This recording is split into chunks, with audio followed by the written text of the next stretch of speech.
seen the Eiffel Tower. I've never seen the streets of Rome. I've never seen the world's 7 wonders, but I'll see the greatest wonder that day when I go home. I'm gonna see Jesus. I'm gonna see Jesus. I'll see him smile, open his arms and walk my way. I'm gonna see Jesus. I'm gonna see Jesus. I'm gonna look into his eyes someday.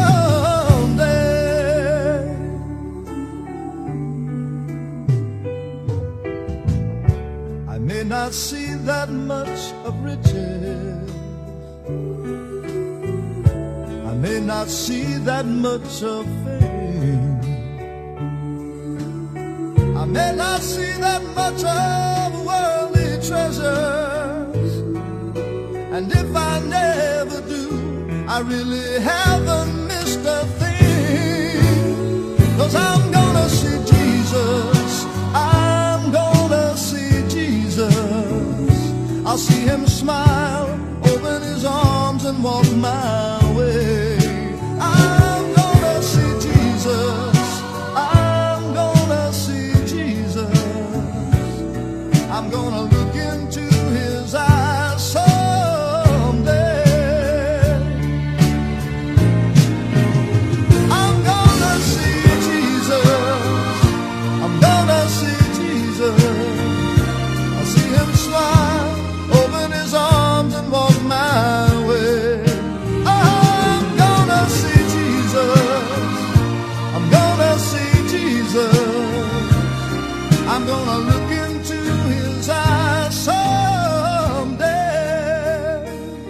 I'm gonna look into his eyes someday.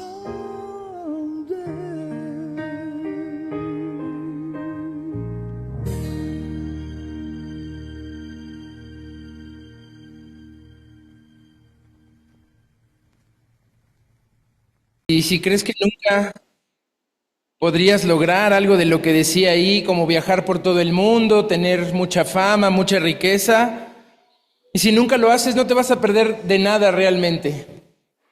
Realmente nunca te perderás de nada si tu meta en la vida es ver a Jesús cara a cara. Amén. Y B.J. Thomas, el autor o el cantante en esta canción, seguro no se conocía esta canción. Luego les puedo pasar el video si les interesa más de esta canción, verla, pero seguro la mayoría lo recuerda en Spider-Man 2, Tobey Maguire, perdió sus poderes, renunció a la posibilidad y a la responsabilidad de ser el hombre araña, y va caminando normal y empieza una canción que va así de Raindrops falling on my head, and just like this guy, with afraid to figure but no me la sé, pero saben la tonadita. Él es el mismo que canta esta canción. Esta canción es de 1969. Fue hecha para la película de, ¿cómo se llama esta película? De unos pistoleros, asaltantes, Butch Cassidy y The Sundance Kid. 1969, sé que es bastantísimo tiempo, pero ganó todos los premios que pudo ganar con esta canción. Y este hombre recibió esta canción porque en su apogeo de artista, en la época mejor que tenía, la habían rechazado 2 personas antes que él. Ray Stevens y Bob Dylan habían rechazado cantar esa canción. Y él dice, gracias por pasármela, fue una muy buena canción, pero este cantante que escuchaste convivió con Elvis Presley, con Hal Davis, con muchos otros cantantes muy famosas, pero él fue el artista contemporáneo más famoso e importante de su época, de toda una época, y si lo fue, es porque él creía lo que cantaba en esta canción, que él vería a Jesús cara a cara, y su motivo, su razón, era esa, la presencia del Señor. Vamos a abrir Salmos 27:8, para no cantar más en inglés, por favor, no me sale. Salmos 27, capítulo 27, versículos 8 al 14. Para comenzar, hoy en un tema libre, un tema entre series que vamos a estar teniendo, ahorita vamos a hablar de ello. Salmos 27, 8 al 14, nos da una idea de lo que debemos hacer con nuestras vidas antes de ver al Señor Jesús cara a cara, poderle abrazar y ver sus ojos. Dice así, Salmos 27, 8 al 14. Mi corazón ha dicho de ti. Salmos 27, 8. Mi corazón ha dicho de ti, buscad mi rostro. Tu rostro buscaré, oh Jehová. No escondas tu rostro de mí. No apartes con ira a tu siervo. Mi ayuda ha sido. No me dejes ni me desampares, Dios de mi salvación. Aunque mi padre y mi madre me dejaran, con todo Jehová me recogerá. Enséñame, oh Jehová, tu camino, y guíame por senda de rectitud. A causa de mis enemigos, no me entregues a la voluntad de mis enemigos, porque se han levantado contra mí testigos falsos y los que respiran crueldad. Hubiera yo desmayado si no creyese que veré la bondad de Jehová y en la tierra de los vivientes. Aguarda Jehová. Esfuérzate y aliéntese tu corazón, sí, espera a Jehová. Estaba viendo quiénes estamos hoy aquí. Qué gusto verte de nuevo, Andrei. Qué gusto verte, Dani, Alberto, bienvenidos. ¿Cómo se llama su bebé? Elaina, prima de Misael, ¿verdad? Tocayo, qué bueno. Muchos bebés, gracias a Dios. Juan Carlos, ya casi eres de casa también. Es tu tercera consecutiva. Y estoy previniéndome con ustedes, no de casa. Los demás creo que todos somos de casa, frecuentes. Aquí la prima de Ruth, más o menos, tiene muchas visitas también viéndonos. Recuérdame tu nombre. Fernanda. Y con ustedes quiero tener un trato diferente, pero con los de casa quiero que tomen esto en serio y a profundidad. Ustedes tómenselo ligero. Es su primera vez, su segunda, su tercera, no hay problema. Pero hay un youtuber de mis favoritos, cientos de youtubers favoritos que tengo, hace una entrevista con personas del mundo, muchas personas diferentes de muchos temas, y siempre cierra sus entrevistas preguntándole, ¿en qué época de la historia te hubiera gustado vivir? Y vaya que es una pregunta tan interesante para conocer a los invitados. Cuando los invitados exponen la respuesta sobre qué lugar o qué época o qué historia les hubiera gustado vivir, aunque sean de cultura general, de geopolítica internacional o de filosofía, de muchos temas, es muy interesante sus respuestas en ese punto. Pero hoy quiero hacerte esta pregunta a ti. ¿Cuál es la época de la historia bíblica que más te hubiera gustado vivir? ¿Con cuál de los grandes personajes bíblicos te hubiera gustado tener una conversación? ¿Tú platicarías con él escuchando lo que él sabe de Dios, lo que él aprendió, lo que él vivió? ¿O vendrías a exponerle todo tu propio circunstancia y problemática para ver qué te aconsejaría? Múltiples preguntas y escenarios se abren en esta posibilidad de viajar en el tiempo, pero si yo hubiera sido Adán, si yo hubiera sido Noé, o Abraham, o José, o Samuel, o Moisés, o Isaías. Vamos a Isaías. Abran sus Biblias en Isaías, por favor. Y mientras llegan ahí a Isaías capítulo 39, vamos a ir al 1 de Isaías, pero necesito un poco de contexto en un libro tan grande. Isaías capítulo 39, todos los personajes de la Biblia tienen un hilo conductor.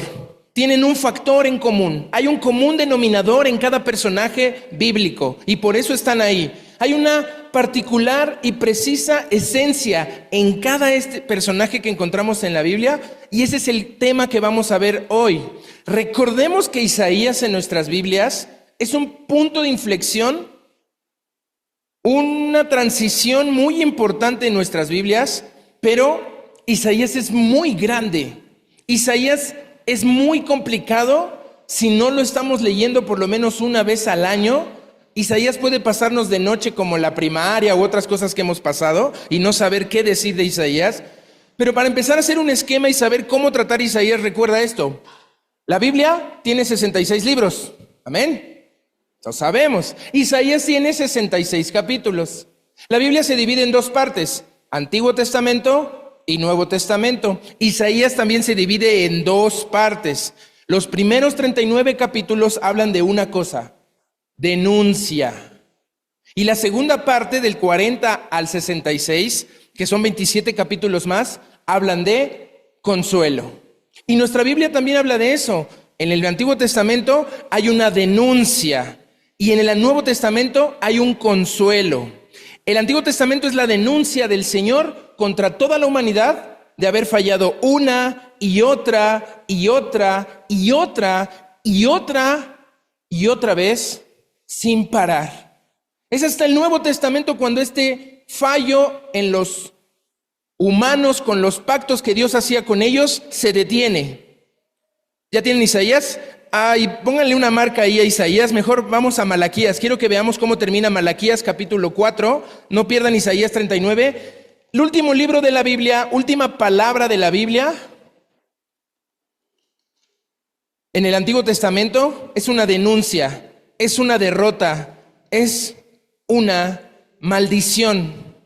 Sí, la última palabra de Malaquías, la última palabra del Antiguo Testamento es maldición. Vamos a leer un poco de contexto para no quedarnos solo con una palabra sesgada y cortada así, maldición. No, ¿qué dice ahí en el versículo 5? He aquí, yo os envío al profeta Elías antes que venga el día de Jehová grande y terrible. Él hará volver el corazón de los padres hacia los hijos y el corazón de los hijos hacia los padres, no sea que yo venga y hiera la tierra con maldición. Aunque termina con maldición el Antiguo Testamento, estos dos versículos son una hermosa y amorosa advertencia para cambiar antes de pagar las consecuencias de no contar con la presencia de Dios. Y sí, el Nuevo Testamento comienza, tú das una página después y empieza con la historia más hermosa de este mundo, la historia de la natividad. La Navidad, y es un consuelo saber que el Antiguo Testamento no terminó aquí. Todos los judíos israelitas en la tierra viven de una forma tan complicada porque ellos creen que la historia cerró hasta ahí, el Antiguo Testamento, y acabó con maldición.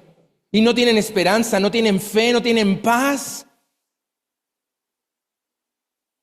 El Nuevo Testamento es consuelo en el amor del Padre, la gracia del Hijo y el consuelo del Espíritu Santo, que también Jesús le llamó el Consolador. Así es Isaías, así es Isaías. Y una nota antes de irnos a Isaías, hay un precioso y hermoso recordatorio previo ahí en Malaquías. Ve el versículo 4 del capítulo 4 de Malaquías. Un versículo arriba dice ahí, acordaos de la ley de Moisés, mi siervo, al cual encargué en Horeb ordenanzas y leyes para todo Israel. Sí, el Antiguo Testamento está terminando y el autor de este libro, Malaquías está escribiendo, recuérdense de Moisés, recuérdense que fue mi siervo, que es mi siervo, recuerden que yo le di un encargo, le di una ley para que la cuiden, para que la guarden, para que la vivan. Y tenemos que acordarnos. Esta palabra acordaos en la Biblia tienes que marcarla cada que la encuentres, porque recordar, acordarnos, rememorar, tener memoria es algo que siempre necesitamos hacer para no caer en la queja, para no caer en el reclamo, para no caer en la soberbia. Tenemos que siempre recordar de dónde Dios nos sacó, de dónde hemos venido y cómo Él nos ha dado una nueva esperanza. Ahora sí, vamos a Isaías 39, si lo marcaron van a llegar súper rápido. ¿Cómo termina la primera parte de Isaías, que es una denuncia contra la humanidad? Vean Isaías 39, versículos 5 al 8. Estoy en contexto. Dice el Isaías 39, 5 a 8. Entonces dijo Isaías a Ezequías, oye palabra de Jehová de los ejércitos. He aquí, vienen días en que se verá llevado a Babilonia todo lo que hay en tu casa y lo que tus padres han atesorado hasta hoy. Ninguna cosa quedará, dice Jehová. De tus hijos que saldrán de ti y que habrás engendrado, tomarán y serán eunucos en el palacio del rey de Babilonia. Y dijo Ezequías a Isaías: la palabra de Jehová que has hablado es buena. Y añadió: a lo menos haya paz y seguridad en mis días. Terrible, terrible que lleguemos a pensar como Ezequías, sabiendo que viene el Apocalipsis, el Armagedón, los finales de los tiempos terribles, donde se oirá de rumores de guerras, y los rumores de guerra están, se oirá de crisis económicas, y las crisis económicas están, de hambres, de pestes, de muerte, de terremotos que están sonando, pero que digamos: mejor en mis tiempos paz y prosperidad, y que les vaya bien a mis hijos, que les vaya bien a mis nietos. Ezequías era un imprudente, y aunque el rey Ezequías, que es uno de los mejores reyes del Antiguo Testamento y que se creía que era como un Mesías, que era quien iba a reinar para siempre en la tierra y que iba a lograr cumplir las promesas de Dios, fue un imprudente. Él enseñó todos los tesoros del palacio, todos los tesoros del templo de Jerusalén a los babilonios, que eran como una nación chiquita de Centroamérica, con todo el respeto que me merece cada país de Centroamérica, pero que no pintaba en la historia. El problema era en el sur de Israel con Egipto, con Gaza. El problema era en el norte, con Asiria, con Siria, Líbano. Y estaban preocupados Ezequías por eso, y quería quedar bien con los babilonios, con alianzas humanas, y les enseña, pero Isaías le dice: ¿qué estás haciendo? A quienes les acabas de mostrar toda tu riqueza, toda tu bendición, se lo van a llevar todo. Y no solo se van a llevar los tesoros materiales, se van a llevar tu dignidad, la de tu reino, la de tu familia. Todo esto se llevarían los babilonios. La religión, la nación y el templo acabaría hecho pedazos. Y no solo materialmente, en los tesoros, en las construcciones, sino que las personas sufrirían en sus propios cuerpos la crueldad de la guerra. Una guerra tremenda que ya había profetizado antes. El mismo Moisés había dicho que si no obedecíamos a Dios, que si no obedecíamos sus mandatos, terminaríamos comiéndonos a nuestros hijos. Y tristemente esto se hizo no metafórico, cuando el sitio de Jerusalén en Babilonia por Nabucodonosor llegó a un tal grado de hambre, de asedio, de muerte. Unas madres empiezan a discutir sobre: oye, ayer nos comimos a nuestro hijo, hoy toca que nos comamos al tuyo. Y esto es tremendo. Esto ocurrió. ¿Por qué? ¿Por qué había ocurrido? Y no solo lo peor de la guerra que podemos ver. Isaías le había dicho a Ezequías: ¿sabes? Tu familia va a ser entregada a la esclavitud. Y no solo entregados a la esclavitud, sino mutilados como eunucos para servir como esclavos hasta el final de sus días en un palacio ajeno. Terrible el final de Isaías en 39 capítulos de denuncia. Vamos al 40, donde empieza el consuelo. ¿Qué? ¿La historia termina aquí? No. Dice capítulo 40, versículos 1 en adelante: consolaos, consolaos, pueblo mío, siervo fiel, dice vuestro Dios. Hablad al corazón de siervo fiel, decidle a voces que su tiempo es ya cumplido y que su pecado es perdonado, que doble ha recibido de la mano de Jehová por todos sus pecados. Versículo 3: voz que clama en el desierto, preparad camino a Jehová, enderezad calzada en la soledad a nuestro Dios. Todo valle sea alzado y bájese todo monte y collado, y lo torcido se enderece y lo áspero se allane. Y se manifestará la gloria de Jehová, y toda carne juntamente la verá, porque la boca de Jehová ha hablado. Consuelo, consuelo. Primeras dos palabras cuando abrimos el Evangelio de Mateo o Isaías capítulo 40 es el consuelo. Que hay perdón, que Dios puede restituir al doble lo que tú has perdido por tus malas decisiones.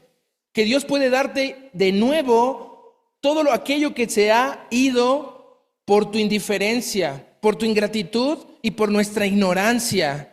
Dice ahí de repente frases conocidas en el versículo 3: voz que clama en el desierto, preparad el camino. Es Juan el Bautista. Y así empieza Lucas, así empiezan los evangelios a hablarnos de una esperanza. Y dice ahí: la gloria de Jehová se manifestará. ¿Cómo? En la encarnación. en que el Señor, creador del cielo y la tierra, el todopoderoso Dios que te creó, que creó los bosques, los valles, el amanecer y todos los astros, el omnipotente Señor victorioso, decidió hacerse carne y ser como uno de los bebés que están entre nosotros, como una Emma, como una Aitana, como una Eilana. Elaila. Así, si ustedes pueden cargar uno de estos bebés tan hermosos, Dios no los carguen, me dicen que no se cargan bebés, pero lo han cargado. Imagínense qué indefensión, qué vulnerabilidad, qué fragilidad. Y nuestro Dios se tomó la molestia de hacerse un bebé y estar y habitar entre nosotros y caminar entre nosotros y sentir hambre, sed, frustración, abandono, traición y el asesinato injusto en una cruz. Esto es la persona de Jesús y qué más grande consuelo podemos encontrar en el Nuevo Testamento. Vamos a Isaías capítulo 1:1 para hablar de esta gloria de Jehová, la presencia de Dios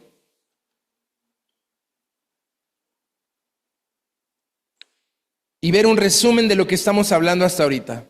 Isaías va a comenzar la denuncia, pero no son palabras de hombre.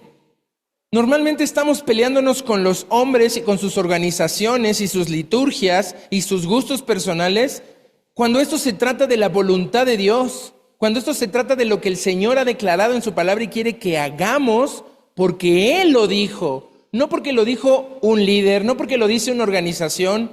Esto es palabra de Dios y dice así capítulo 1 de Isaías, versículo 1. Visión de Isaías, hijo de Amós, en la cual vio acerca de Judá y Jerusalén en días de Usías, Jotam, Acaz y Ezequías, reyes de Judá. Todo este contexto es impresionante porque es historia. No estoy leyendo cuentos de hadas, no estoy leyendo literatura antigua como fábulas y epopeyas. Esto es historia con tiempo, con fechas, con personas de carne y hueso que existieron. Versículo 2. Oíd, presta atención y escucha, cielos, y escucha tú, tierra, porque habla Jehová, no un humano, no una organización ni una religión, porque habla Jehová. Y vean lo que dice Jehová con nuestros bebés que hoy tenemos tan presente, esto por la bendición de Dios. Crié hijos y los engrandecí, y ellos se rebelaron contra mí. El buey conoce a su dueño y el asno el pesebre de su señor, pero siervo fiel no entiende. Mi pueblo no tiene conocimiento. Oh gente pecadora, pueblo cargado de maldad, generación de malignos, hijos depravados. Dejaron a Jehová y provocaron a ira al santo de siervo fiel. Se volvieron atrás. ¿Por qué queréis ser castigados aún? ¿Todavía os rebelaréis?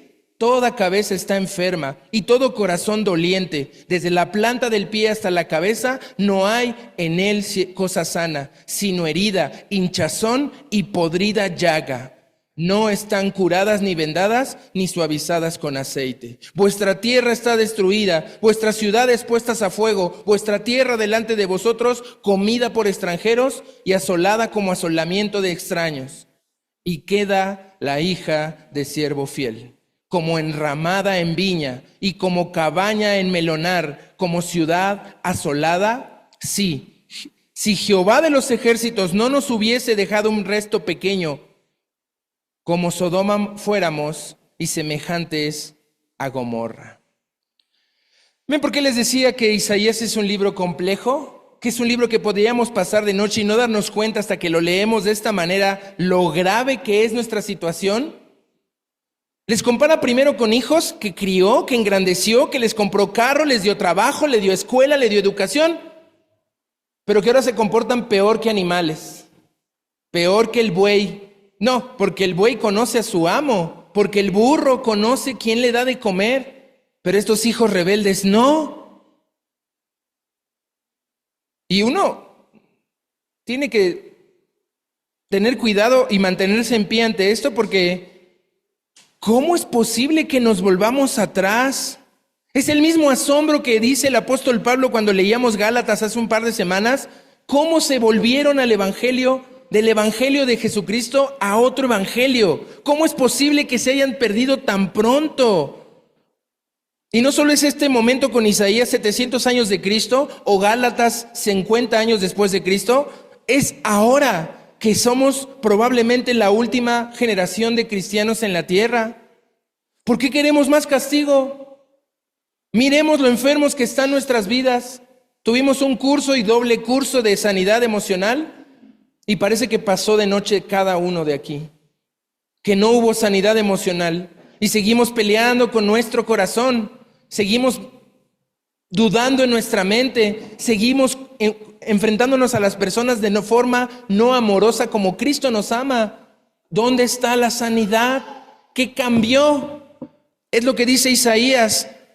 Nuestras relaciones enfermas, nuestras familias enfermas y nuestros países enfermos. Hay destrucción y fuego en nuestras reuniones, disimuladas hipócritamente con mucha sutileza y apariencias, pero que apenas se sostienen por un mínimo respeto a cierta persona, tanto en la congregación, pero sobre todo en nuestras familias, que cuando esa persona desaparece, los hermanos se matan por pedazos de tierra, que cuando esa persona desaparece, se acaban las reuniones familiares, se acabó la Navidad por querer tener la razón, por puras tonterías y puros malentendidos. Y la peor comparación es al final de esto que acabamos de leer, Sodoma y Gomorra.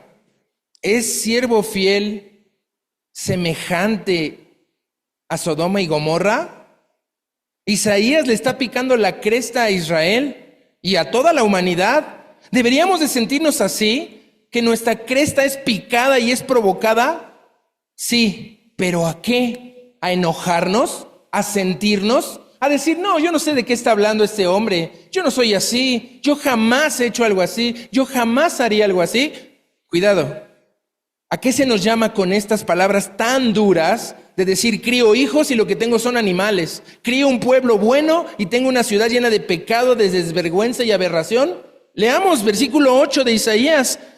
Versículo 10. Dice ahí Isaías 1:10.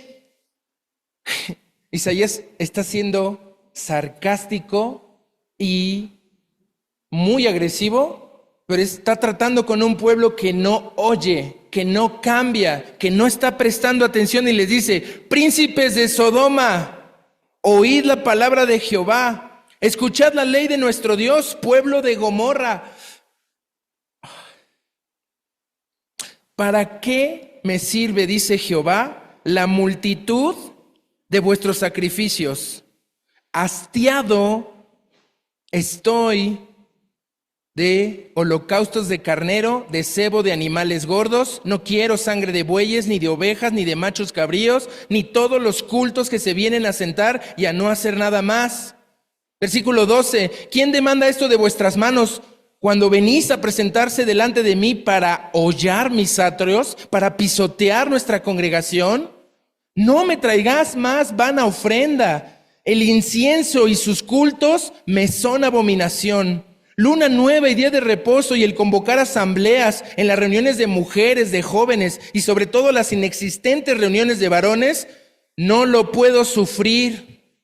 Son iniquidad vuestras fiestas solemnes en los días de campo y todas las reuniones de coinonía. Vuestras lunas nuevas y vuestras fiestas solemnes en las veladas de oración las tiene aborrecida mi alma. Me son gravosas, cansado estoy de soportarlas. Cuando extendáis vuestras manos, yo esconderé de vosotros mis ojos, y asimismo cuando multipliquéis la oración, yo no oiré. Llenas están de sangre vuestras manos. ¿Qué le pasa a Isaías? ¿Nos está llamando asesinos? ¿Nos está diciendo que somos de lo peor? ¿Nos está juzgando? Sí. Es una denuncia y es real y es de nuestros días. Pero hay un camino para salir de esto. Versículo siguiente, 16. Lavaos y limpiaos. Quitad la maldad de vuestras obras delante de mis ojos. La iniquidad, perdón. Dejad de hacer lo malo. ¿Todos estamos de acuerdo con esto? ¿Y por qué no lo hacemos? ¿Por qué seguimos haciendo lo mismo mal que hacemos siempre y empeora nuestras relaciones? Dejad de hacer lo malo. Una cosa es dejar lo malo y dejar el hueco, Como decía Jesucristo en una parábola, que hay un demonio que te hace una situación de vida terrible, lo limpias, lo sacas, pero como la casa se queda desierta, vacía, regresa este demonio con 6 compañeros y habitan, y el estado de ese hombre es peor que el anterior. Sigue el versículo 17. ¿Qué pasa cuando dejo de hacer lo malo? Debo aprender a hacer el bien, buscar el juicio, restituir al agraviado, hacer justicia al huérfano, amparar a la viuda. Sí, el cambio es posible, el cambio es plausible, el cambio es real. Dios no te está pidiendo algo que no puedas hacer. Sí, claro que es difícil, pero lo puedes hacer. Sabes, es más difícil seguir como vamos. Pero si ni siquiera nos podemos reconocer en estas líneas, es imposible. Si no asumimos personalmente estos cargos en nuestra contra como una denuncia de Dios a nuestras vidas, es imposible llegar a ninguna clase de arrepentimiento. Si seguimos creyendo que todo lo hemos hecho bien, que no tenemos nada de qué arrepentirnos, que en realidad somos víctimas de otras personas, de otras situaciones, que lo que nos han hecho o han dejado de hacer es el problema, no tenemos respuesta ni remedio. Pero si aceptamos esto como palabra de Dios a mi vida, no pensando en el de al lado, el que no vino o el que no está cambiando o el que me está haciendo daño. Si no nos lavamos, versículo 16, si no nos limpiamos personalmente, si no dejamos el mal, tenemos que ser enseñables. Tenemos que volver a reaprender a hacer el bien. Estamos muy mal acostumbrados. No estoy diciendo que seas la peor persona del universo porque eres malvada y estás levantándote en la mañana diciendo, ay, hoy a quién voy a hacer enojar, uy, a quién le voy a meter el pie, ay, a quién voy a hacer que corran de su trabajo. No existe esa persona. Algunos, tal vez, sí. Pero la mayoría, y yo estoy seguro que la extensa y total mayoría en este lugar, está solamente mal acostumbrada a su propia religiosidad. Está mal acostumbrada a su propio orgullo y soberbia de seguir haciendo lo que cree que es lo correcto.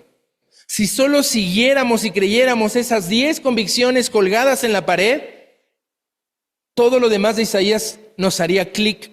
Y el Señor ofrece una solución, versículo 18. Venid, luego dice Jehová, vengan. Dice el Señor, puedes venir. Y dice ahí, y estemos a cuenta. Si vuestros pecados, si los reconozco, los confieso y me arrepiento, fueren como la grana, como la nieve serán emblanquecidos.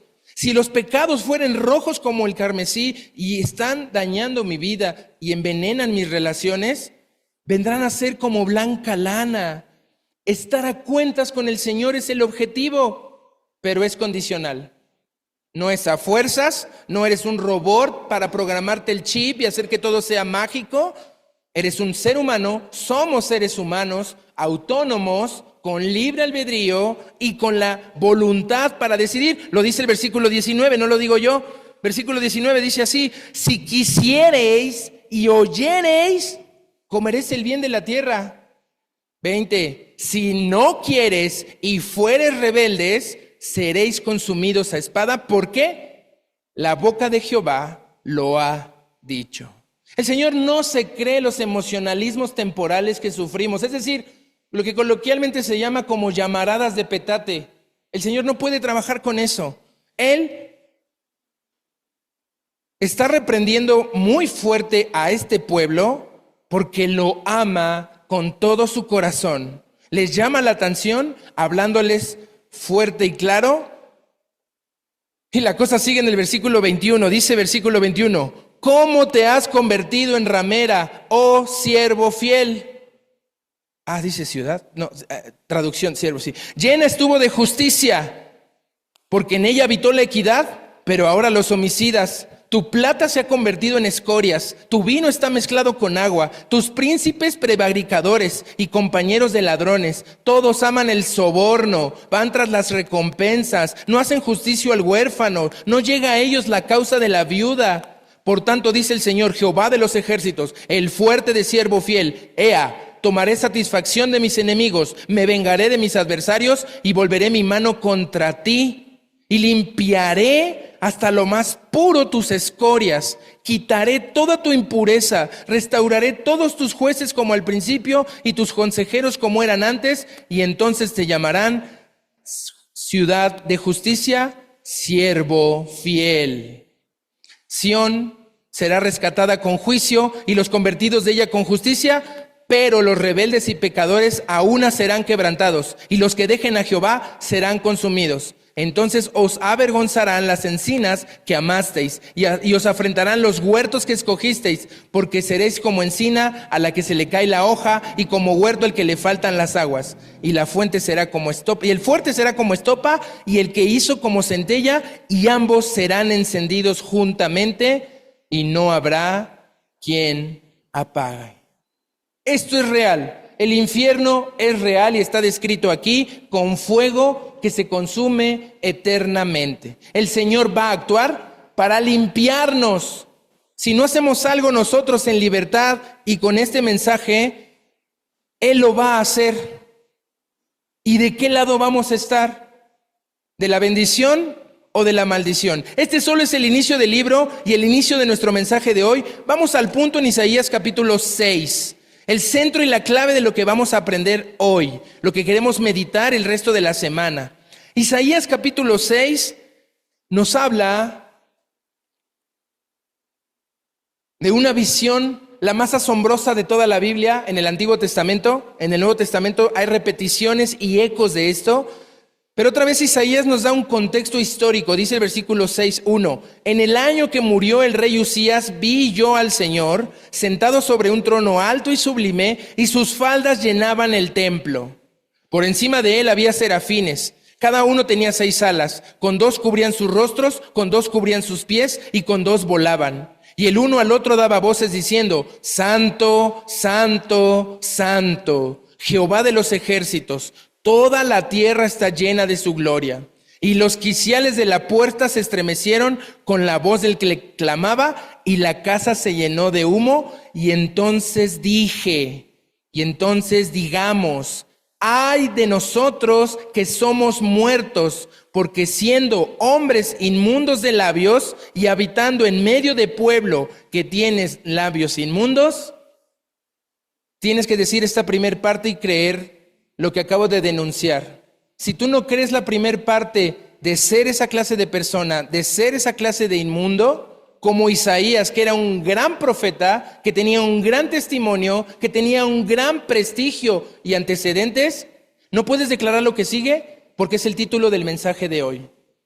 Tienes que declarar primero tu inmundicia. Tienes que declarar primero lo que ocurre en tu corazón, en eso secreto que nadie ve, en eso oculto que sigues tratando de aparentar que no existe. Y una vez que declaras y confiesas la denuncia que Dios ha hecho, ahora puedes confesar y exclamar el consuelo. Y dice ahí, capítulo 6, versículo 5 al final, dice: han visto mis ojos al Rey. Ese es el título del mensaje de hoy. Han visto mis ojos al Rey, la presencia del Señor. Vamos a orar. Señor, tú eres Rey. Nosotros hemos fallado, hemos quebrantado tu voluntad. La única respuesta es tu presencia en nuestras vidas. Ayúdanos, Señor, en el nombre de tu Hijo Jesús. Amén. Hoy tenemos que declarar que hemos visto al Rey de Reyes y al Señor de Señores. Amén. Hoy tenemos que convencernos, después de haber reconocido nuestra falta, que nuestra vida puede cambiar. Que si nuestros ojos ven y quieren ver con claridad, tenemos que ver al Rey. Este Rey es muy importante. Su historia, la historia de la humanidad, es la historia de Él, de lo que Él ha intentado y ha hecho con la humanidad. Todo lo que se ha predicado en este lugar, desde este púlpito, y que se va a predicar hoy de aquí en adelante hasta que el Señor vuelva, tiene que ver con el Rey, no con mis problemas, no con mis sentimientos. Tiene que ver con Él porque se trata de Él, y es algo serio, es algo grave, es algo que debemos de considerar diligentemente. Y por eso la última serie tan dramática que vimos los 3 últimos domingos, la destrucción de la familia, la dilución de la ética, y el cristianismo superficial. Estaban más dramáticos los intros y la música, pero esa era la idea. Todo esto, la destrucción de la familia, la dilución de la ética y el cristianismo superficial, se deben a la ausencia de la presencia del Rey. Se debe a que no han visto nuestros ojos al Rey. Pero, ¿qué es esto de la presencia del Señor? ¿Es real? ¿Es posible vivir hoy así? Sí, las cosas han cambiado y quiero que hagamos un breve y rápido viaje en el tiempo. La presencia del Señor con la humanidad. Génesis capítulo 3. Vamos a ver toda la Biblia en 10 minutos. Va a ser fácil, no se preocupen. Pero veamos qué significa esto de la presencia del Señor con la humanidad. Génesis 3, 8 es la primera vez que aparece la palabra la presencia. Dice Génesis 3, 8.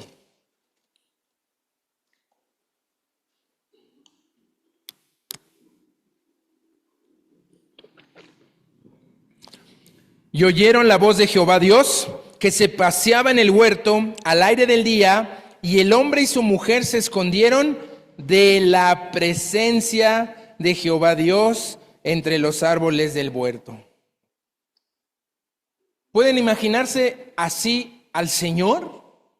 El Señor paseaba en su huerto. Él había plantado el huerto, se había conseguido un socio llamado Adán, humano, y le había dicho, cuídamelo, tengo asuntos que atender en otras partes del universo, de la galaxia, esta tierra es tuya, atiéndela.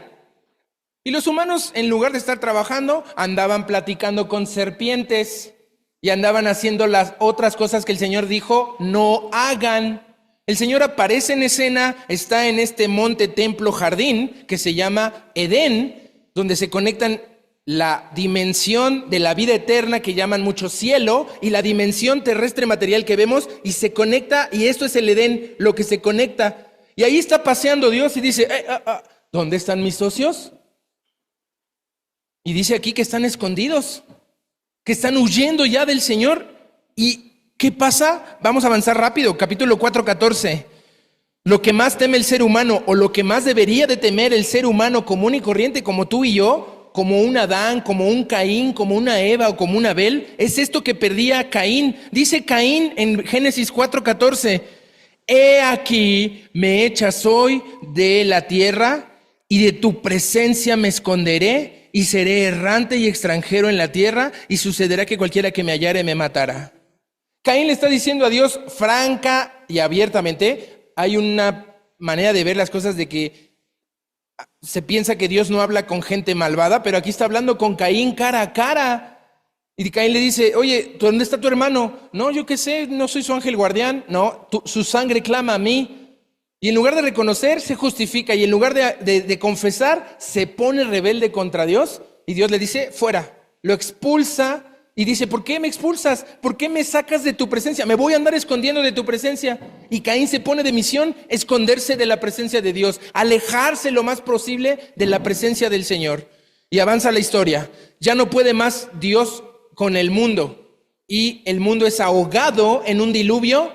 Y la historia empieza a avanzar. Todo el capítulo 1 de Génesis al 11 es una humanidad rebelde y alejada completa y absolutamente de la presencia de Dios. Lo que pasa ahora en nuestros tiempos, si la tierra se está descomponiendo, es porque la presencia de Dios está ausente, porque ya no hay fe en la tierra, porque ya no está el Señor sosteniendo. Y viene el diluvio, pero no va a ser agua, va a ser fuego. ¿Qué hace el Señor con esta humanidad? Tiene que resetearla, volver a empezar. Y aún bajando del arca, Noé vuelve a tropezar, su descendencia se vuelve a equivocar, y él tiene que tratar con una familia. A partir del capítulo 12 de Génesis hasta el 50, trata con una familia. La presencia del Señor no solo con la humanidad como somos humanos, sino con familias. Y esta familia es la de Abraham, la familia de Isaac y la familia de Jacob, que gozaron de la misma presencia del Señor. Pudieron verlo en formas humanas cuando Abraham se sienta en su tienda y llegan caminando dos ángeles, y uno de ellos era Jehová, y come con él y platican y dice, amigo, voy a destruir a Sodoma y Gomorra. Oye, ¿cómo? No lo destruyas, no son tan malos, seguro hay 50 buenos, y ya se sabe en la historia.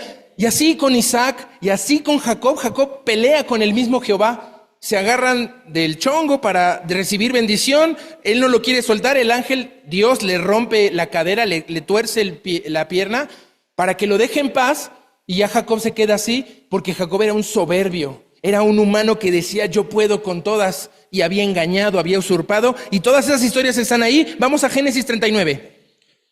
Todo esto de escuchar la voz de Dios, de estar con Dios en su presencia y de estar con Él y viviendo con Él en la vida práctica y diaria, se ve en la vida de José. Capítulo 39 de Génesis, versículo 2. Palabras más hermosas en nuestras Biblias no podrás encontrar, dice así, y que sean las palabras de tu vida. 39:2 dice así: mas Jehová estaba con José. ¿Está Jehová conmigo? Y fue varón próspero, y estaba en la casa a cargo de su amo. Vean el 21, avancen en ese mismo 39:21. Pero si te accidentas, pero si pierdes algo, pero si pierdes el trabajo, pero no importa lo que pase, si te encierran en una cárcel, si te venden tus hermanos, si te desacreditan como alguien, pero Jehová estaba con, pon tu nombre ahí. Jehová estaba con Mario, Jehová estaba con Juana, Jehová estaba con Omar, Jehová estaba con Carla, Jehová estaba conmigo y le extendió su misericordia y le dio gracia en los ojos del jefe de la cárcel. No es que a José le fuera todo bien, no es que José estaba en la playa acostado con sus acciones subiendo en la bolsa. Había perdido todo, ya había perdido a su familia, ya había perdido su crédito y su dignidad y ahora pierde su libertad en una cárcel. Pero Jehová estaba con él. Y acá hay un salto y los recuerda lo que leíamos en Malaquías. Vamos a Éxodo capítulo 3. Acordaos de la ley de Moisés mi siervo, nos dijo Malaquías. Éxodo capítulo 3, 1 al 4.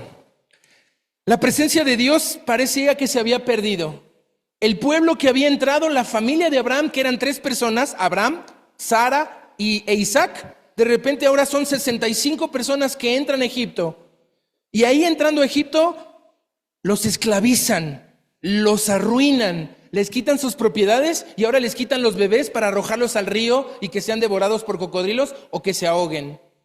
¿Así acabaron las promesas del Señor? No. Vean el capítulo 3, versículo 1. Apacentando Moisés las ovejas de Yetro, su suegro, sacerdote de Madián, llevó las ovejas a través del desierto y llegó hasta Horeb, monte de Dios. Y se le apareció el ángel de Jehová, Jesucristo, la presencia de Dios, en una llama de fuego, en medio de una zarza que ardía en fuego. Y le dice, Moisés, saca a mi pueblo. Ya no son 65 personas, son 2 millones de personas que necesitan libertad, que necesitan volver a sentir mi presencia. Vean Éxodo 32. Ya no se trata del Señor, de Dios con la humanidad, ya no se trata del Señor con una familia, ahora es la presencia del Señor con su pueblo. Éxodo 32, 11 comienza a hablar de algo muy real que regresa. Habían pasado milenios sin que el Señor pisara la tierra y se acercara, porque las cosas se habían descompuesto gravemente. Pero vean, aquí dice el versículo 11 de Éxodo 32. Entonces Moisés oró en presencia de Jehová su Dios y dijo, oh Jehová, ¿por qué se encenderá tu furor contra tu pueblo que tú sacaste de la tierra de Egipto con gran poder y con mano fuerte? El Señor está resuelto a destruirlos de nuevo. Basta. Ahogué a toda la humanidad y no entendieron. Este pueblo me saca un becerro de oro cada que puede. En lugar de abrir su Biblia, se conecta al Netflix. En lugar de estar en la reunión de oración, está en las redes sociales. En lugar de venir a la comunión y la convivencia, tiene un plan mejor. Basta. Y Moisés dice, Señor, en tu presencia, perdónalos.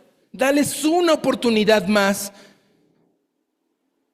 Y el Señor cede a lo que Moisés le pide. Moisés es un intercesor, le ruega, porque el Señor quiere tener comunión con su pueblo, pero el pueblo es necio, el pueblo es de dura cerviz, un cabeza dura que no cambia. Y le dice, ya de Edén se arruinó el diluvio, tú Moisés escribiste los libros y ¿sabes de qué se trata esto? ¿Qué hacemos? Y dice el Señor, tengo una idea. Por tu ruego y tu intermediación, Moisés, vamos a hacer algo. Vean el capítulo 33 de Éxodo, versículo 12. 33:12 de Éxodo. Moisés le pide, Señor, quédate con nosotros, pero asegúranos que te quedas. Vean las palabras, dice. Y dijo Moisés a Jehová, mira, tú me dices a mí, saca a este pueblo, y tú no me has declarado a quién enviarás conmigo. Sin embargo, tú dices, yo te he conocido por tu nombre, te he hallado gracia en mis ojos. Ahora pues, si yo he hallado gracia en tus ojos, te ruego que me muestres ahora tu camino para que te conozca y halle gracia en tus ojos, y mira que esta gente es pueblo tuyo. Moisés le está diciendo, Señor, esto es tuyo. No puedo con esta carga. Si yo voy solo con este pueblo, no voy. Aquí morimos, aquí nos quedamos, no. Prométeme tu presencia. Si tú, Señor, vas delante de mí, de este pueblo, vamos. Pero si no, naranjas. Nada. No quiero.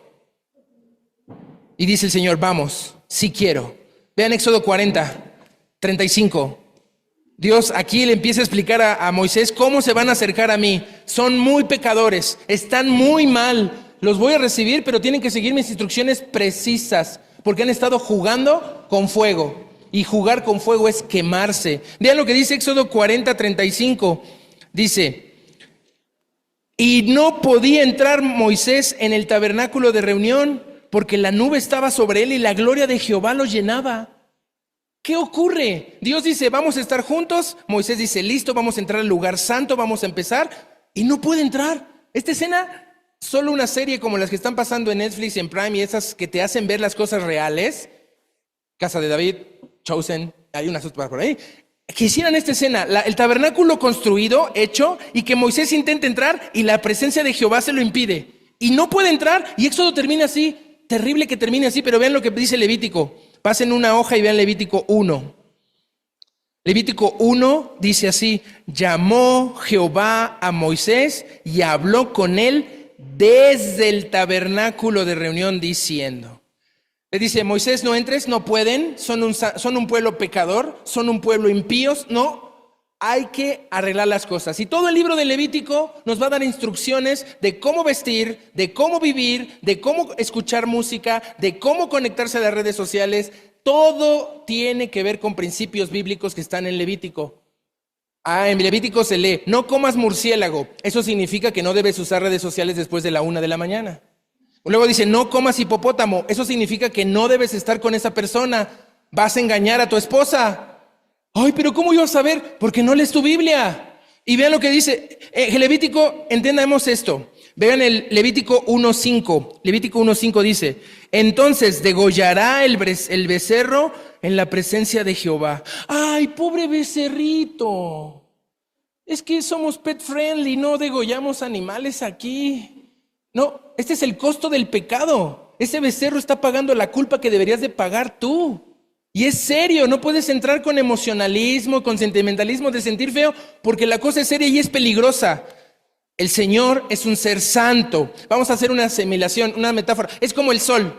El sol es bueno, pero vean cómo quedé por unas horitas que estuve ayer. Salir al sol sin bloqueador es riesgoso, ya sabemos las consecuencias después en la piel, ¿verdad? Pero también salir de la capa de ozono al espacio exterior es una de las dificultades más grandes, porque no solo es el sol que te quema, es la radioactividad solar y del universo que te destruye por dentro. Y así es. Cuando tú te acercas a la presencia del Señor con una llaga podrida, con un pecado escondido, con algo no confesado, te está carcomiendo lo de adentro, aunque tu vida siga normal por fuera. Hay muchos riesgos de exponerse al sol y ese es Dios. No es que lo que haces está mal, es que como estás haciendo ese mal, tú te quieres acercar a su lugar, a su presencia, impuro, contaminado, sin arreglar nada, y así no se puede. Entre más te acercas al sol, más peligros hay. Vamos a ver un ejemplo, Números 16. Números 16, para que no crean que es algo que yo me estoy inventando. 16:46. El sol de justicia, nuestro Señor, sale su presencia y vean lo que hace en 16:46 de Números. Levítico fue la teoría, pero Números fue la práctica y fue complicado, fue muy desastroso. Dice Números 16:46. Y dijo Moisés a Aarón, toma el incenciario, pon en él fuego del altar y sobre él pon incienso y ve pronto a la congregación de siervo fiel y haz expiación por ellos, porque el furor ha salido de la presencia de Jehová y la mortandad ha comenzado. La santidad de Dios en medio de este pueblo los empezaba a quemar, los empezaba a matar y caían uno por uno. Tengamos cuidado, lo había advertido nuestro hermano Paul cuando tomamos esta cena, sin conciencia, sin entendimiento y sin discernimiento. Si tú no estás claro y seguro de qué estás haciendo hoy sentado aquí, 6 de abril del 2025, cuidado, porque esto es real y es peligroso acercarse así. Y vamos a pasar a Deuteronomio, Josué y vamos a Jueces capítulo 21. La presencia ya está en el pueblo, eso no hay duda, en este lugar está la presencia del Señor, pero ¿el Señor falla? Jueces es un libro de derrota espiritual, porque es cuando Dios dice, me desentiendo de ti. Ya no hay más gracia, ya no hay más oportunidad, que se queden los cananeos que no quisiste matar, se quedan y ahora van a hacer espinas en tus costados y lanzas en tus ojos y vas a sufrir porque tú no quieres obedecerme. Ya estudiamos números a profundidad, jueces a profundidad en la serie Derrota Espiritual. Y la cosa es tan grave que el mismo pueblo de Israel se empieza a autodestruir. Vean Jueces 21:2. Vino el pueblo a la casa de Dios. La casa de Dios ya se establece, es el tabernáculo. Y estuvieron allí en la noche en presencia de Dios. Dios ya estaba con su pueblo. Ya llevaban unos 400 años experimentando qué era vivir con un Dios santo y al que peor le había ido ir a Israel. Pero había un remanente fiel que sobrevivía. Y dice adelante, y alzando su voz hicieron gran llanto diciendo, oh Jehová Dios de Israel, ¿por qué ha sucedido esto en Israel? Que falte hoy de Israel una tribu. Se habían empezado a matar entre ellos. Casi desaparecen a la tribu de Benjamín, dejando solo a 600 de 120,000 hombres, solo quedaron 600. Y aparece Samuel. Primera de Samuel 2:18. Este es un Paul de antaño. Primera de Samuel 2:18. Y el joven Samuel ministraba en la presencia de Jehová, pero el Paul sin vestido de un efod de lino, ¿verdad? Samuel, el último juez, ya salimos de las tribus, ya se acabó el tiempo de familia, pueblo, tribus, ahora vamos a hacer un reino. Y dice que Samuel ministraba en la presencia de Jehová. Jehová no se había rendido con su pueblo. Jehová seguía buscando la forma de permanecer en presencia del pueblo y con el pueblo. Vamos a Samuel 21, primera de Samuel 21. Aparece David. Primera de Samuel 21:6. Es una escena terrible. Los sacerdotes de Nob, huyendo está David de Saúl, que se volvió loco, lo está queriendo matar. Segunda temporada de La Casa de David, no se la pierdan. Está huyendo David de Saúl, los sacerdotes lo reciben y dice David, dame de comer. Oye, no hay comida, solo están los panes, dice ahí el versículo 6 de 21. Le dice, así el sacerdote le dio el pan sagrado, porque allí no había otro pan sino los panes de la proposición, los cuales habían sido quitados de la presencia de Jehová. Estas cosas eran santas, pero David dice, necesito. El sacerdote se lo da, David lo come y vamos a saltarnos a 2 de Samuel capítulo 7. En el pacto de Dios con David. Se acabó Saúl. 2 de Samuel capítulo 7 dice, David, vamos a hacer las cosas bien. Ese tabernáculo que era figura del desierto y de Cristo, se va a hacer un templo. Y David dice estas palabras en 2 de Samuel 7:23, le dice, ¿y quién como tu pueblo, como Israel, nación singular en la tierra? Porque fue Dios para rescatarlo por pueblo suyo y para ponerle nombre y para hacer grandezas a su favor y obras terribles a tu tierra por amor de tu pueblo, que rescataste para sí de Egipto, de las naciones y sus dioses. David le dice, Dios, quiero hacer un pacto, quiero hacerte casa. Avanza Primera de Crónicas 22. Primera de Crónicas 22:8, David compró todo el terreno, compró toda la obra de materiales, la mejor casa de construcción, ni era Pasco ni Cruz Azul, patrocinios, era de la mejor cosa material. Pero le dice Dios en Primera de Crónicas 22:8, David, mas vino a mí palabra de Jehová diciendo, tú has derramado mucha sangre y has hecho grandes guerras, no edificarás casa a mi nombre, porque has derramado mucha sangre en la tierra delante de mí. Y no lo deja. Y quisiera pasar por todas las citas, pero no vamos a llegar a esas. Dios le dice a Salomón, va, hacemos un pacto. Salomón hace un pacto con el pueblo y con Dios. En 2 de Crónicas lo puedes leer. Pero Salomón falla. Salomón se equivoca y las cosas empiezan a empeorar. Y vamos a abrir nuestras Biblias en Ezequiel. Isaías, Jeremías, Ezequiel. Ezequiel, capítulo 10. Pasa algo tremendo. Y cuidado con Ezequiel. Ezequiel es un libro también muy difícil. Ezequiel tiene 48 capítulos y si no tienes algo de lo que pasa en Ezequiel, tienes que tener cuidado al acercarte a Ezequiel, porque es lo más extraño que está en la Biblia. Ezequiel ve todo por visiones. Tenemos muy poca idea de quién es Ezequiel, para nuestra vergüenza, pero tienes que cambiar esto viendo tu Biblia, hablando de él. ¿Recuerdas la terrible advertencia de Isaías con Ezequías, que le dijo que todo se iba a descomponer, que todo iba a acabar mal? Pues ya había comenzado. Ezequiel no está en Jerusalén, está en Babilonia. Como esa canción que dice... Ay, mi mal inglés. Bueno, los ríos de Babilonia, sí lo saben, ¿no? Na, na, na, when in the Melber Zion. Toda nuestra cultura está empapada de Biblia, de los ríos de Babilonia. Es esta escena. Y dice Ezequiel 10:18. Ezequiel 10:18. Entonces la gloria de Jehová se elevó encima del umbral de la casa y se puso sobre los querubines. Y alzando los querubines sus alas, se levantaron de la tierra delante de mis ojos. Esto es muy extraño. El capítulo 10 habla de un artefacto son como unos helicópteros del futuro tipo Avatar, porque hablan de unas ruedas sobre una rueda dentro de una rueda que gira y es algo que levanta la gloria de Dios con querubines, con serafines, terafines, y la presencia de Dios se sale del templo de Salomón. Y nadie lo creyó.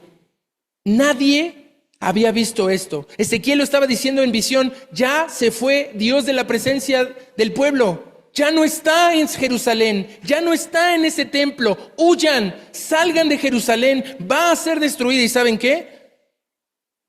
Y Dios se sale con dignidad ante esta visión maravillosa de Ezequiel 10, cómo Él saca su gloria con todo este elemento de ruedas, de querubines, sale de Jerusalén antes del horror, antes del desastre, pero nadie le creyó a Isaías, nadie le creyó a Jeremías y ni siquiera le creyeron a Ezequiel ya estando en el cautiverio, y el Señor se va.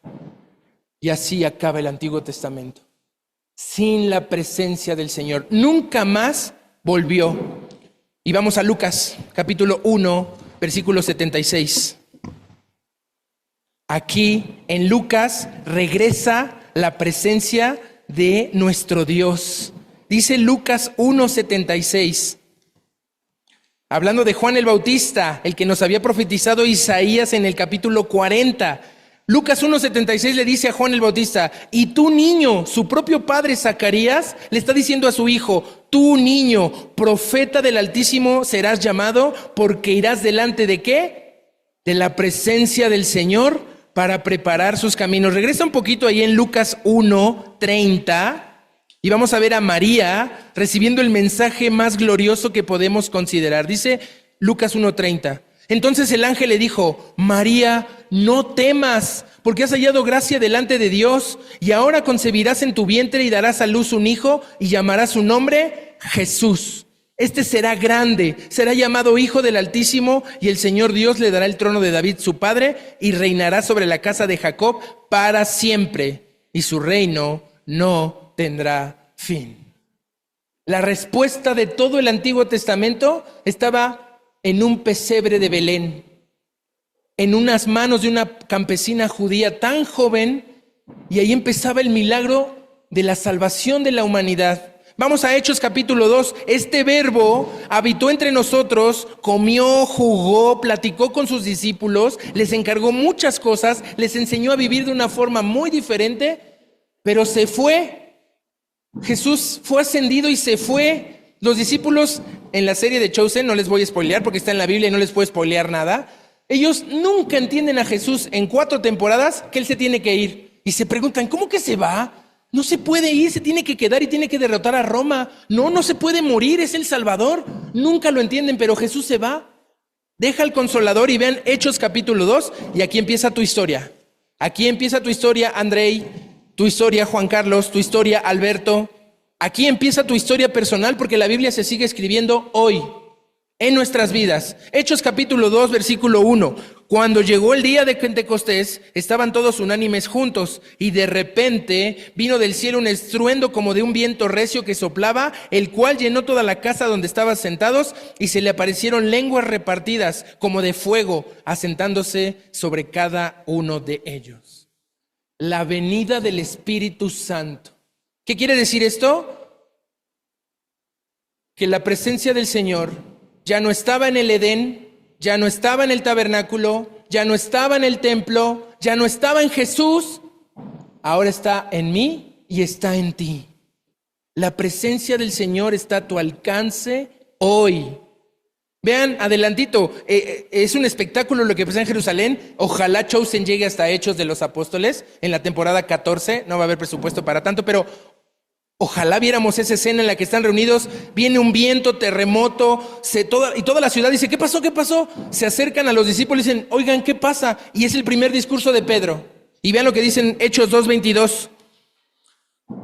Varones israelitas, oíd estas palabras: Jesús Nazareno, varón aprobado por Dios entre vosotros con las maravillas, prodigios y señales que Dios hizo entre vosotros por medio de él, como vosotros mismos sabéis. A este Jesús, entregado por el determinado consejo y anticipado conocimiento de Dios, prendisteis y matasteis por manos de inicuos romanos, crucificándole, al cual Dios levantó, sueltos los dolores de la muerte, resurrección, por cuanto era imposible que fuese retenido por ella.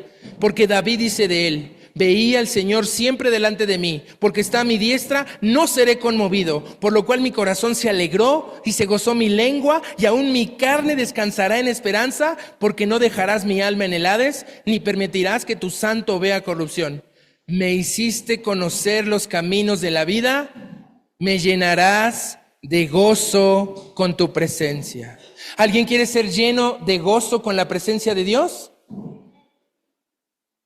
Mis ojos han visto al Rey. Hoy el Señor quiere habitar en ti, y ese día 3,000 personas se convirtieron y el Señor y su presencia habitó con ellos y el mundo cambió. El mundo nunca fue igual después de que el Espíritu Santo estableció morada en cada uno de los que creen. Recomendaciones. ¿Qué es lo que ocurre cuando tengo la presencia del Señor en mi vida? Lee más adelante, Hechos 2:43. ¿Qué va a empezar a pasar en tu vida cuando conoces que la presencia de Dios es importante, que estaba en el Edén, que pasó por el tabernáculo, que se estableció en el templo, pero se tuvo que ir y que ahora regresa no con un templo, no con el mundo, sino algo personal, individual y muy profundo e íntimo contigo y conmigo? ¿Qué pasa? Versículo 43 de Hechos 2. Y sobrevino temor a toda persona, y muchas maravillas y señales eran hechas por los apóstoles. Todos los que habían creído estaban juntos. ¿Estamos juntos? Y tenían en común todas las cosas, y vendían sus propiedades y sus bienes, y los repartían a todos según la necesidad de cada uno. ¿Hay alguien con necesidad? Estamos tratando de atenderla. Estamos tratando de cubrir. Y ¿saben? La necesidad es mucha, pero queremos hacerlo. Vean este lugar. Dios ha bendecido este lugar. Hemos puesto de todo, pero hemos dejado pasar a una sola persona. En Venezuela, en el país, en Mozambique, en África. Persona que se nos aparece, queremos ayudar. Persona que necesita algo, con un cáncer, con una diabetes, con una situación de orfandad, estamos ayudando. Amén. ¿Qué más sucede? Y perseverando unánimes cada día en el templo y partiendo el pan en las casas, comían juntos con alegría y sencillez de corazón. ¿Alguien va a faltar dentro de 15 días a la coinonía? ¿Vamos a estar? Amén. Y dice ahí, y perseverando unánimes, y alabando a Dios y teniendo favor con toda la colonia Francisco Villa. Y el Señor añadía a la iglesia los que habían de ser salvos. ¿Tengo la presencia del Señor en mi vida? Quiero que te hagas esta pregunta hoy, que tal vez vengas por primera vez o que has venido tantas veces y no está ocurriendo lo que se supone debe de ocurrir. Tal vez nunca le has pedido esto a Dios. Tal vez tuviste la presencia del Señor, pero cometiste el error de Adán o de Noé. Tal vez la presencia del Señor te acompañaba como a José o a Moisés, pero vino una derrota como la de Jueces. Tal vez en tu propia casa el Señor la había llenado con su presencia, Pero vino cautiverio, vino muerte, vino guerra, vino algo que sacó la presencia del Señor de tu casa. Queremos declarar una vez más con Isaías, mis ojos han visto al Rey. ¿Cómo recupero la presencia del Señor? Vamos a orar. Primero con los de casa, los que están aquí en Siervo Fiel, que son de la familia, que están con años viniendo aquí. ¿Por qué hemos perdido la presencia del Señor? Tal vez, si tú eres salvo por gracia, por medio de la fe, no hay cómo el Espíritu pueda salir de ti, porque eres salvo por gracia y por medio de la fe, pero tal vez perdiste el gozo de la salvación. Tal vez perdiste la conciencia de la presencia del Señor. ¿Qué ocurrió? Señor, hoy quiero renovar con mi iglesia, con mi familia, renovar mis votos contigo. Que si por alguna razón tu presencia la he apartado, perdóname. Que si por alguna razón no he sido consciente de la grande historia que hay detrás de mí para que yo tenga tu presencia en mi corazón, perdóname. Necesito que esa presencia se note, que esa presencia se haga vívida y sea real en todo lo que hago, todo lo que pienso y todo lo que digo. ¿Qué está pasando, Señor? No, nunca has fallado tú. Yo soy el que ha fallado. Necesito estar a cuentas contigo.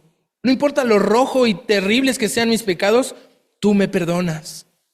Y me quieres volver a perdonar y restaurar. No es que pierda mi salvación porque no hay manera en que la pueda ganar, pero tal vez la he estado maltratando, tal vez la he estado descuidando, tal vez no he estado ocupado con temor y temblor en mi salvación y sigo contaminado de cosas del pasado.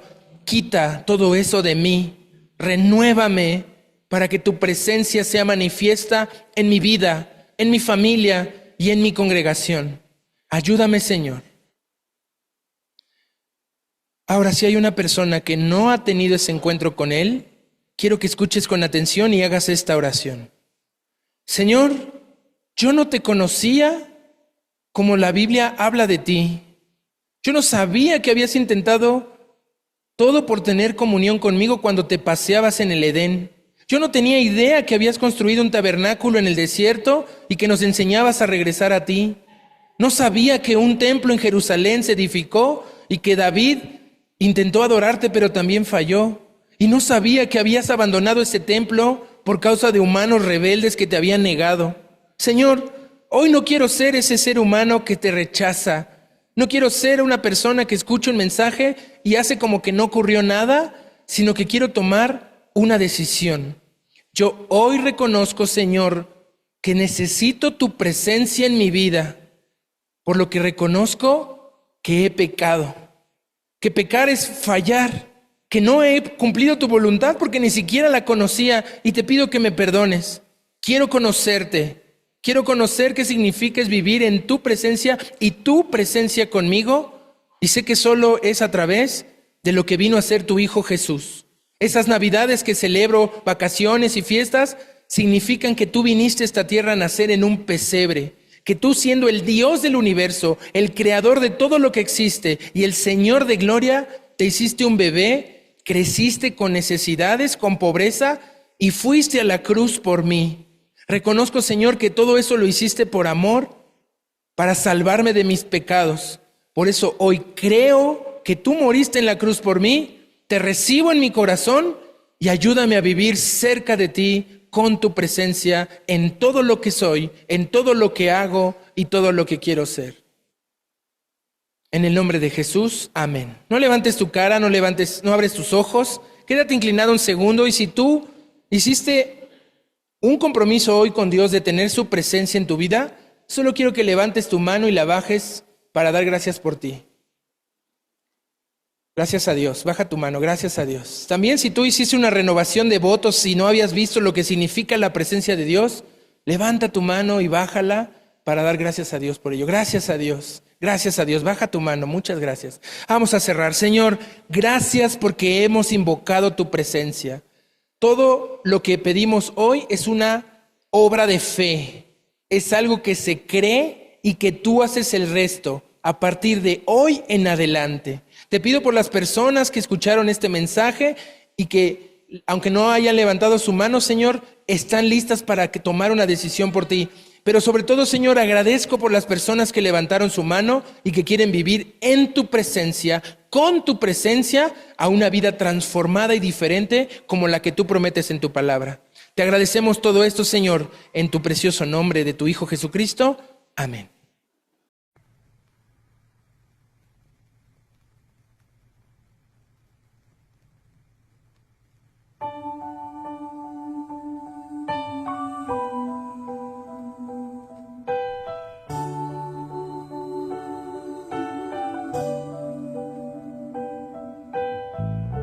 I've never seen the Eiffel Tower. I've never seen the streets of Rome. I've never seen the world's seven wonders, but I'll see the greatest wonder that day when I go home. I'm gonna see Jesus. I'm gonna see Jesus.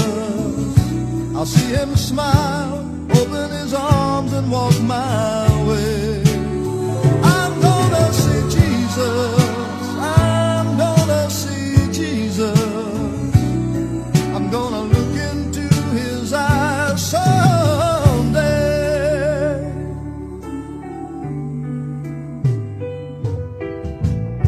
I may not see that much of riches, I may not see that much of fame, I may not see that much of worldly treasures, and if I never do, I really haven't missed a thing. 'Cause I'm gonna see Jesus, I'm gonna see Jesus. I'll see him smile, open his arms and walk my way. I'm gonna see Jesus, I'm gonna see Jesus. I'm gonna look into his eyes someday.